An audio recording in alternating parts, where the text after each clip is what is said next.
Hello दोस्तों, आपका बहुत बहुत स्वागत है मेरे यूट्यूब चैनल मेडिकल बायोलॉजी में। आज की वीडियो के अंदर हम जो टॉपिक डिस्कस करेंगे उसका नाम है इकोलॉजी। ये काफ़ी डिमांडेबल टॉपिक है। काफ़ी सारी कमेंट्स मेरे पास आ चुकी हैं कि सर इकोलॉजी को स्टार्ट कराइए, तो मैंने इकोलॉजी स्टार्ट कर दी है आज से।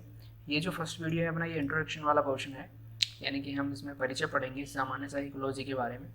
और ये जो चीज़ है आपकी बीएससी थर्ड ईयर के अंदर है और जूलॉजी का पेपर थर्ड आता है आपका, ठीक है। इसमें पहली ही यूनिट है आपकी इकोलॉजी की। तो सामान्य हम इकोलॉजी को हिंदी में देखते हैं तो पारिस्थितिकी उसे बोला जाता है। इस टॉपिक की मैं आपको खास बात बताऊं कि ये टॉपिक पढ़ने में आपको काफ़ी इजी लगता है, ठीक है, और देखने में भी काफ़ी सरल लगता है कि इसमें थ्योरेटिकल पोर्शन है, कुछ खास नहीं है। लेकिन एक बात मैं बताऊं आपको, जब तक आपके इसमें कॉन्सेप्ट जो है वो क्लियर नहीं होंगे तब तक आपके जो क्वेश्चन है वो गलत ही होते रहेंगे, ठीक है। यानी कि आपके कॉन्सेप्ट क्लियर होना बहुत ज़रूरी है। अगर आपके कॉन्सेप्ट क्लियर है तो आप उसे अपनी लैंग्वेज में भी लिख सकते हैं और आपको पूरे के पूरे नंबर मिलेंगे, ठीक है। अब देखिए, नंबर की बेसिकली बात क्या है कि आजकल जिस हिसाब से अपने इंडिया में जो कंडीशन बनी हुई है, तो गवर्नमेंट जो है वो एग्ज़ाम देने ही नहीं दे रही है, ठीक है। गवर्नमेंट क्या चाह रही है कि बच्चे बिना पेपर के ही पास हो जाएं। तो ये चीज़ मुझे थोड़ी कम जचती है। एग्ज़ाम हमारे होने चाहिए जिससे कि हम अपना देख पाएँ कि कितना पोटेंशियल हमारे अंदर है और कितनी चीज़ें हमें याद रहती हैं और क्या क्या आप हमने जो ब्रेन का यूज़ हम कितना कर पाते हैं, ठीक है। चलिए, हम तो अपने टॉपिक पे चलते हैं। इकोलॉजी अपना टॉपिक है आज का, पारिस्थितिकी।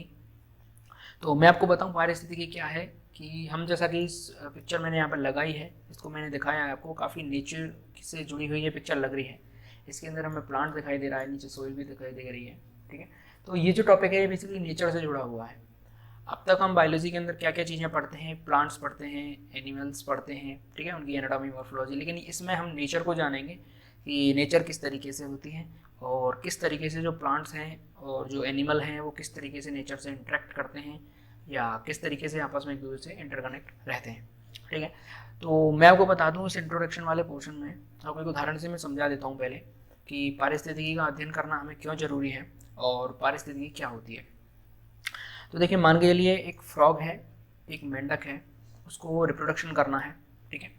और रिप्रोडक्शन करके वो क्या चाहता है कि उसकी एक संतति बने और जिससे कि उसका जो वंश है वो आगे बढ़े। तो उसका बेसिकली मतलब यही होता है रिप्रोडक्शन का, ठीक है। लेकिन क्या आप जानते हैं कि एक मेल और फीमेल का मिलना, फिर उनका रिप्रोडक्शन होना और एक जाइगोट बनना, फिर एग को निकाल देना और फिर एक नई संतति पैदा हो जाती है, कि यही पूरा साइकिल चलता रहता है? क्या आप जानते हैं सिर्फ यही साइकिल पूरा कंप्लीट होता है? जी नहीं। कुछ फैक्टर्स ऐसे भी हैं जो कि इस बात को श्योर करते हैं कि अगर वो फैक्टर्स ना रहे तो शायद ये मेंढक खुद भी ना बचे और इसकी आगे वाली संतति की तो बात ही क्या है, ठीक है। तो वो फैक्टर क्या है? वो फैक्टर जुड़े हुए हैं बेसिकली किससे? नेचर से जुड़े हुए वो फैक्टर होते हैं, यानी कि इन्वायरमेंटल से जुड़े हुए वो फैक्टर्स होते हैं। अब देखिए, उसकी जो शरीर, जो मेंढक है वो रिप्रोडक्शन करना चाहता है, तो उसकी जो शरीर की बनावट है, ठीक है, या उसकी जो एज है वो तो वो नियंत्रित कर सकता है, ठीक है, यानी कि उसकी जीन है उसमें फिक्स है वो चीज़ें। लेकिन वो किस आवास में रह रहा है, ठीक है, और किस तरह का वहाँ पर टेम्परेचर है, किस तरह की वहाँ पर वर्षा हो रही है नहीं हो रही है, तो ये सारी चीज़ें जो फैक्टर्स हैं ये भी उसको श्योर करेंगे कि वो रिप्रोडक्शन ठीक से करे या ना करे और उसकी आने वाली संतति बचे या ना बचे, ठीक है। तो देखा आपने नेचर का कितना बड़ा रोल है किसी भी जीव को जिंदा रखने के लिए। चलिए, ये तो एनिमल की बात हो गई। अब हम प्लांट की बात करें तो मान के चलिए एक प्लांट है, ठीक है, एक पौधा है और वो पौधा अभी अभी ज़मीन से उगा है, काफ़ी छोटा पौधा है, ठीक है। तो ये चीज़ तो उसके जीन में फिक्स है कि वो कितना लंबा जाएगा, ठीक है, और कितना उसका आकार होगा और कितना बड़ा रहेगा, किस आकृति का वो बन सकता है, ये चीज़ उसके जीन से निर्धारित है, यानी कि ये चीज़ उसके जीन में फिक्स है। लेकिन वो पौधा आगे सस्टेन कर पाएगा या वो मर जाएगा या वो इतना जितना है उतना ही रह पाएगा, ये चीज़ कौन डिसाइड करेगी? ये डिसाइड करेगा उसका आसपास का जो नेचर है, उसका आसपास का जो एटमॉस्फेयर है, ठीक है। कि क्या पता उसकी जो मृदा है, यानी जहाँ से वो जो सॉइल है जिसमें वो बड़ा हो रहा है, क्या पता वहाँ पर पोषक पदार्थों की मात्रा सीमित सीमित हो और वो ख़त्म हो जाए तो वो प्लांट बड़ा ही नहीं हो पाएगा, ठीक है। तो उसकी आकृति कहाँ बढ़ेगी? वो तुरंत मर जाएगा। या कहीं हवा का तेज झोंका आया, वो बेचारा अकेला था वहाँ पे और तेज झोंका आया, वो मर गया, झुक्के में मर गया, ठीक है। उसके अलावा जो सूर्य का प्रकाश है, क्या उसे प्रॉपर मिल पा रहा है या नहीं मिल पा रहा है, तो ये सारी चीज़ें जो हैं वो श्योर करेंगी कि वो प्लांट बड़ा होगा या उसको वहीं मरना पड़ेगा, ठीक है। तो आप देख सकते हैं नेचर का कितना बड़ा रोल होता है किसी भी एनिमल को सस्टेन कराने के लिए और किस तरीके से जो नेचर है वो अपना रोल प्ले करती है। तो अब हमें जो इस इकोलॉजी के अंदर पढ़ना है वो क्या चीज़ें पढ़नी है, वो हमें ये पढ़ना है कि वो जो मेंढक था वो किस तरीके से अपने जो एटमॉस्फेयर है उसमें इंटरेक्शन करता है, किस तरीके से उसके संबंध है नेचर के साथ, और जो दूसरी तरफ हमने जो प्लांट देखा था उस प्लांट के किस तरीके से अपने आसपास के जो नेचर है एटमॉस्फेयर है उसके किस तरीके से संबंध है। ठीक है, तो ये बेसिकली मैंने आपको इकोलॉजी की बात बताई। चलिए आगे बढ़ते हैं अपन। इसकी हम बेसिक सी परिभाषा देखें, डेफिनेशन देखें तो क्या आती है हमारे पास कि जीवों एवं उनके चारों ओर मिलने वाले पर्यावरण या वातावरण के संबंधों का अध्ययन करना ही क्या कहलाता है, पारिस्थितिकी या फिर इकोलॉजी कहलाता है। तो क्या आता है अपने पास कि जीव हैं। अब जीव में देखिए प्लांट भी आ जाते हैं, एनिमल भी आ जाते हैं, तो उनके चारों ओर जो भी उनका पर्यावरण है, ठीक है, या उनका जो वातावरण है उसमें उनके किस प्रकार से उससे संबंध है, यानी रिलेशन उसके कैसे हैं। ठीक है, एक चीज़ और यहाँ पर शेयर करने वाली है कि जीव के आपस में भी कैसे संबंध है, यानी प्लांट का एनिमल से कैसा संबंध है और एनिमल का प्लांट से किस तरीके का संबंध है, और फिर इन दोनों का नेचर से किस प्रकार का संबंध है। इन सब रिलेशन को जो हम अध्ययन करते हैं, स्टडी करते हैं, उस चीज़ को ही हम क्या कहते हैं, इकोलॉजी कहते हैं, उसको इकोलॉजी कहा जाता है। इकोलॉजी एक साइंस की नई ब्रांच है, ठीक है, और काफ़ी बड़ी ब्रांच है इकोलॉजी। चलिए, जो इकोलॉजी शब्द है जो निकल के आया है ये सर्वप्रथम जर्मनी के एक जीव वैज्ञानिक हुए, साइंटिस्ट हुए, एर्नस्ट हैकल। ठीक है, एंसर्ट या एर्नस्ट जो भी पढ़ लीजिए, एर्नस्ट है ये। ठीक है, एर्नस्ट हैकल हुए, इन्होंने क्या है 1866 में परिभाषित किया किसको, इकोलॉजी शब्द को, और इन्होंने क्या परिभाषा दी वो हम अगली स्लाइड में देखेंगे। फिलहाल हमें समझना है इकोलॉजी शब्द का मीन। ठीक है, हम बेसिकली स्टार्ट करते हैं कि कोई भी शब्द होता है उसको दो पार्ट्स में तोड़ देते हैं, इसको भी अपन ने तोड़ दिया, तो एक शब्द बना इसका इको और दूसरा बना लॉजी, जैसे कि बायोलॉजी को अपन तोड़ देते हैं। तो इको शब्द की जब हम वो देखते हैं कि वो कहाँ से उत्पन्न हुआ है, और लोगो शब्द को अपन देखते हैं तो इकोज की हमें पता लगता है कि वो लैटिन भाषा के ओइकोस शब्द से निकला है। ठीक है, और लोगोस जो लॉजी शब्द है वो लोगो शब्द से निकला है। तो ओइकोस को जब हम हिंदी में इंग्लिश में जब इसका मीन निकालने जाते हैं तो इसका मीन निकलता है हाउस या फिर सराउंडिंग्स, और लोगोस का तो हम बचपन से पढ़ते हुए बड़े हुए हैं, स्टडी होता है इसका मतलब। ठीक है, तो ओइकोस का मतलब हाउस या सराउंडिंग, और जब इसका हिंदी में अपन मीन निकालते हैं तो कोई भी प्लांट है, कोई भी एनिमल है, वो अपने आसपास यानी जिस फॉरेस्ट में वो रह रहा है तो वो उसका घर हुआ। ठीक है, या उसके आसपास का जो है हम सराउंडिंग कह सकते हैं इंग्लिश में। तो उसके घर की या उसके जो सराउंडिंग है, उसका एटमॉस्फेयर है, नेचर है, उसकी जो स्टडी करते हैं अपन, उसे ही क्या बोला जाता है, इकोलॉजी, या अपन क्या कह सकते हैं, पारिस्थितिकी उसे कह सकते हैं। ठीक है, चलिए अब कुछ परिभाषाएं हैं जो अलग अलग साइंटिस्ट ने उन डेफिनेशंस को दिया। वो कौन कौन सी परिभाषाएं, देखिए सबसे पहले हैकल ने इसे परिभाषित किया, और उन्होंने परिभाषित करते हुए क्या बताया कि पारिस्थितिकी जीवों की आपसी व इनके भौतिक वातावरण से अंतःक्रिया का अध्ययन है। देखिए, पारिस्थितिकी यानी इकोलॉजी जीवों की आपसी, यानी कि जो ऑर्गेनिज्म है उसमें प्लांट भी है, उसके एनिमल भी है, तो उनकी आपस में, ठीक है, या फिर इनके भौतिक वातावरण से, इनका जो फिजिकल एनवायरनमेंट है जहाँ ये रह रहे हैं उससे किस प्रकार की अंतःक्रिया है, और उस अंतःक्रिया का या इंटरेक्शन का जब हम अध्ययन करने जाते हैं, स्टडी करने जाते हैं, तो उसे क्या कहते हैं, पारिस्थितिकी कहते हैं। ये बेसिक सी डेफिनेशन दी किसने, सर एर्नस्ट हैकल ने। ठीक है, उसके बाद एक साइंटिस्ट है चार्ल्स एल्टन, उन्होंने बताया पारिस्थितिकी प्रकृति अध्ययन का वैज्ञानिक स्वरूप है जो जंतुओं के समाजशास्त्र व अर्थशास्त्र से संबंधित है, ये संबद्ध है। अब देखिए, जो पारिस्थितिकी है वो नेचर का अध्ययन है, हमने देख लिया, हम इनकी बात से सहमत हैं बिल्कुल, एक नेचर का अध्ययन है, नेचर की स्टडी है, और उस नेचर की स्टडी का एक वैज्ञानिक स्वरूप है किस तरीके से, जो जंतुओं के समाजशास्त्र और अर्थशास्त्र से संबंधित है। तो देखिए, समाजशास्त्र तो होता है ह्यूमंस का और अर्थशास्त्र भी होता है ह्यूमंस का, लेकिन इन्होंने जो समझाने के लिए उन्होंने क्या बताया कि यहाँ पर एनिमल्स का या ऑर्गेनिज्म का जो समाजशास्त्र होगा वो उनके आसपास का आवास होगा। ठीक है, यानी जिस कम्युनिटी में वो रह रहे हैं, किस प्रकार के आवास में वो रह रहे हैं, तो वो तो हुआ उनका समाजशास्त्र के मीनिंग में। ठीक है, और अर्थशास्त्र में जब उन्होंने मतलब बताया तो अर्थशास्त्र में उन्होंने कहा कि वो अपने जो रिसोर्सेज हैं, यानी जो संसाधन हैं, उनका वो किस प्रकार से यूज़ कर रहा है, कोई भी एनिमल है, कोई भी प्लांट है, उनका वो किस प्रकार से यूज़ कर रहा है, तो उस मीन को लेकर इन्होंने क्या बताया, अर्थशास्त्र बताया। तो इनकी डेफिनेशन क्या बनी कि पारिस्थितिकी प्रकृति अध्ययन का वैज्ञानिक स्वरूप है जो जंतुओं के समाजशास्त्र व अर्थशास्त्र से संबंध रखती है। ठीक है, इसके बाद अगले साइंटिस्ट आए जिनका नाम था यूजीन ओडम। यूजीन ओडम ने क्या बताया, पारिस्थितिकी, यूजीन ओडम ने बताया कि इसके बाद अगले साइंटिस्ट आए यूजीन ओडम।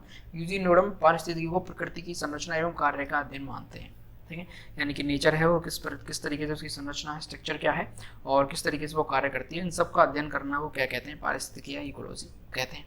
ठीक है, तो ये सिंपल सी डेफिनेशंस हो गई इकोलॉजी की, और इकोलॉजी का मेन हमने समझ लिया। इसके बाद हम चलते हैं टाइप्स ऑफ इकोलॉजी पर। ठीक है, तो जब अपन बायोलॉजी की स्टार्टिंग करते हैं तो वहाँ पर हमने देखा कि अरस्तु ने 2 पार्ट्स में डिवाइड किया सभी जीव जंतु थे जितने भी, उन सबको। एक को तो बताया उन्होंने एनिमल और एक को बताया उन्होंने प्लांट। तो सेम हमने बेसिकली जब हम इकोलॉजी का टाइप्स पढ़ने जाते हैं तो यही चीज़ हमारे सामने आ जाती है कि यदि हम एनिमल्स की इकोलॉजी का अध्ययन करेंगे तो उसे एनिमल इकोलॉजी कह देंगे, और जब हम प्लांट्स की इकोलॉजी का अध्ययन करेंगे तो उसे हम प्लांट्स इकोलॉजी कह देंगे। जब हम एनिमल में जाते हैं तो देखिए एनिमल की जो किंगडम्स हैं, एनिमल जो किंगडम है उसमें कई सारे फाइलम्स आते हैं। ठीक है, जैसे कि मोलस्का है, इंसेक्ट्स आ जाते हैं, ह्यूमंस की अलग आ जाती है।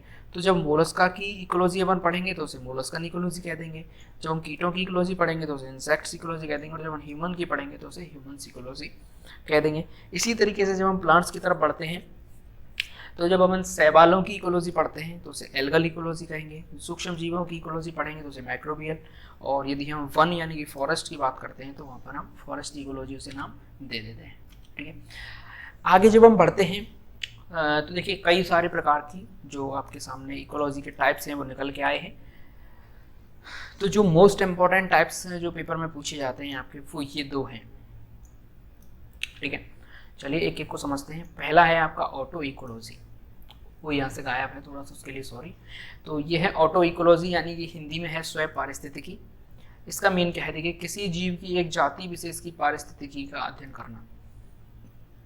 तो यहाँ क्या मोस्ट इम्पोर्टेंट जो टर्म है वो क्या है हमारे पास, एक जाति विशेष, यानी कि हमने कोई एक जीव लिया, ठीक है, और उसकी एक विशेष जाति ले ली, यानी कि मान चलिए हमने लॉयन को ले लिया, ठीक है, और उसकी यानी इकोलॉजी है, उसका आसपास के जो इंटरेक्शन, उसका जो आसपास का एनवायरनमेंट है उसमें किस तरीके से वो इंटरेक्ट करता है, उसका जब हम अध्ययन करने जाएंगे तो उसे क्या बोलेंगे, स्वयं पारिस्थितिकी या फिर ऑटो इकोलॉजी। उसके अलावा हमने बगुला यानी सारस ले लिया, और हमने नीम का पेड़ ले लिया। ठीक है, तो उस एक फॉरेस्ट में, वन में जितने भी नीम के पेड़ होंगे उन सब की जो पारिस्थितिकी है यानी इकोलॉजी है उसका अध्ययन करना किस में आएगा, स्वयं पारिस्थितिकी के अंदर आएगा। दूसरी अपन बात करते हैं साइन इकोलॉजी यानी सिन इकोलॉजी, जिसे हिंदी में बोलते हैं सम पारिस्थितिकी, एक समुदाय विशेष की पारिस्थितिकी के अंदर पारिस्थितिकी का अध्ययन। तो यहाँ पर एक जाति विशेष है तो इसे हम शॉर्ट में कह सकते हैं इकोलॉजी ऑफ स्पीसीज। ठीक है, और यहाँ पर एक समुदाय विशेष है यानी कि कम्युनिटी आ गई, तो इसे हम शॉर्ट में कह सकते हैं इकोलॉजी ऑफ अ कम्युनिटी। तो समुदाय विशेष की जब हम पारिस्थितिकी का अध्ययन करेंगे तो उसे अपन समपारिस्थितिकी कह देंगे।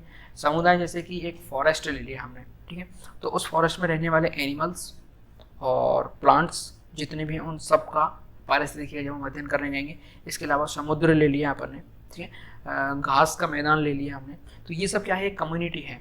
तो कम्युनिटी की जब हम अध्ययन करने चाहते हैं इकोलॉजी का तो उसे हम क्या कहते हैं, सिन इकोलॉजी कह देते हैं। ठीक है, चलिए तीसरी की तरफ अपन बढ़ते हैं, हैबिटेट इकोलॉजी। और हैबिटेट इकोलॉजी की जब हम बात करते हैं तो यहाँ पर विभिन्न आवासों में मिलने वाले जीवों के प्रकार और अनुकूलन अंतर संबंध का अध्ययन। ठीक है, तो इसमें क्या है कि देखिए आवास कई प्रकार के होते हैं। कुछ जीव जंतु ऐसे हैं जो जल में रहते हैं, कुछ जीव जंतु ऐसे हैं जो जंगलों में रहते हैं, कुछ जीव जंतु ऐसे हैं जो वनों में यानी कि रेतीले मैदानों में रहते हैं। तो उन सब के आवासों में जितने भी जीव मिल रहे हैं वो किस किस प्रकार के जीव हैं, यानी कि कौन से वहाँ पर पादप पाए जा रहे हैं, कौन से वहाँ पर एनिमल्स पाए जा रहे हैं, उनमें कौन कौन से अनुकूलन पाए जा रहे हैं, और किस तरीके से वो आपस में इंटरेक्ट करते हैं, यानी किस तरीके से उन दोनों में रिलेशन है नेचर के प्रति और उन प्लांट्स और एनिमल में आपस में भी। तो इन सब का जब अध्ययन करने निकलेंगे तो उसे अपन किस में रखेंगे, हैबिटेट इकोलॉजी के अंदर। ठीक है, अगली तरफ बढ़ते हैं अपन पॉपुलेशन इकोलॉजी यानी कि समष्टि पारिस्थितिकी। अब यहाँ पर एक शब्द आता है समष्टि। समष्टि की जब हम परिभाषा देखते हैं, डेफिनेशन देखते हैं तो क्या आती है, एक ही जाति के जीवों का समूह क्या कहलाता है, समष्टि कहलाता है, यानी पॉपुलेशन कहलाता है। यहाँ से आपसे 1 नंबर का क्वेश्चन बन सकता है कि समष्टि किसे कहते हैं। हालांकि आगे हम इसे डिटेल में पढ़ेंगे, लेकिन ये बेसिक सा मैं आपको पहले ही बता के क्लियर चल रहा हूँ कि एक ही जाति के जीवों का समूह क्या कहलाता है, समष्टि कहलाता है, और इन सब का अध्ययन करना क्या कहलाता है, पॉपुलेशन इकोलॉजी कहलाता है। आगे अपन बढ़ते हैं कम्युनिटी इकोलॉजी, और इसके अंदर समुदाय पारिस्थितिकी आ जाती है जो कि यहाँ पर थी, समुदाय विशेष की पारिस्थितिकी, और विभिन्न जातियों का निकट संबंध रखने वाला समूह क्या कहलाता है, समुदाय कहलाता है, और इसका अध्ययन किसके अंदर होता है, कम्युनिटी इकोलॉजी के अंदर होता है। ठीक है, इसके बाद अपन बात करते हैं एक नई ब्रांच है इकोलॉजी की, टाइप्स है स्पेस इकोलॉजी यानी कि अंतरिक्ष पारिस्थितिकी। तो अंतरिक्ष में जीवन के लिए बनाई गई परिस्थितियों का अध्ययन करना, यानी कि अंतरिक्ष में देखिए दिन ब दिन नई नई खोजें हो रही हैं, एस्ट्रोनॉट काफ़ी सारे जा रहे हैं अंतरिक्ष में, तो वो वहाँ पर देख रहे हैं कि किस तरीके से यहाँ पर जीवन संभव है। ठीक है, तो वो उन परिस्थितियों का अध्ययन कर रहे हैं। ठीक है, वहाँ पर कई सारी परिस्थितियाँ वो देख रहे हैं कि क्या यहाँ पर जीवन संभव है या नहीं है, और किन किन जीवों का जीवन संभव है, कैसे यहाँ पर रह सकते हैं। तो उन सभी परिस्थितियों या पारिस्थितिकी का जब हम अध्ययन करने निकलते हैं तो उसे हम किसके अंदर रखते हैं, अंतरिक्ष पारिस्थितिकी के अंदर अपन रखते हैं। ठीक है, चलिए आगे अपन बढ़ते हैं ह्यूमन इकोलॉजी के अंदर, यानी मानव पारिस्थितिकी के अंदर। तो मानव की जितनी भी पारिस्थितिकी है, यानी मानव की जितनी भी इकोलॉजी है, उस सबका अध्ययन करना एक ह्यूमन इकोलॉजी अलग से टाइप है, ब्रांच है इकोलॉजी की, जिसके अंदर अपन ने उसे रख रखा है। यानी ह्यूमन का नेचर के प्रति किस तरीके से इंट्रैक्शन है वो हमने इसके अंदर रखा हुआ है। ठीक है, अच्छा, इसके बाद आता है कंजर्वेशन इकोलॉजी, यानी कि संरक्षण पारिस्थितिकी। अब देखिए इसके अंदर क्या है कि जैविक अजैविक संसाधनों के संरक्षण का अध्ययन करना। यहाँ पर देखिए क्या है, कोई भी एनिमल है, कोई भी प्लांट है, उसके पास काफ़ी सारे रिसोर्सेज हैं, कुछ बायोटिक हैं, कुछ एबायोटिक हैं। तो उन सब का वो किस तरीके से यूज़ कर रहा है और फिर किस तरीके से वो उनको बचा रहा है, उनका संरक्षण भी वो कर रहा है। ठीक है, यानी ज़रूरत के हिसाब से वो संरक्षण कर रहा है। तो इस चीज़ों का जब हम अध्ययन करने निकलते हैं तो वो किसके अंदर रखते हैं अपन, संरक्षण पारिस्थितिकी के अंदर चला जाता है वो। ठीक है, आगे अपन बढ़ते हैं एग्रीकल्चर इकोलॉजी, यानी कि कृषि से संबंधित पारिस्थितिकी का अध्ययन करने जाते हैं तो वो कृषि पारिस्थितिकी कहलाता है। इसके बाद आता है पैलियो इकोलॉजी, यानी पुरा पारिस्थितिकी।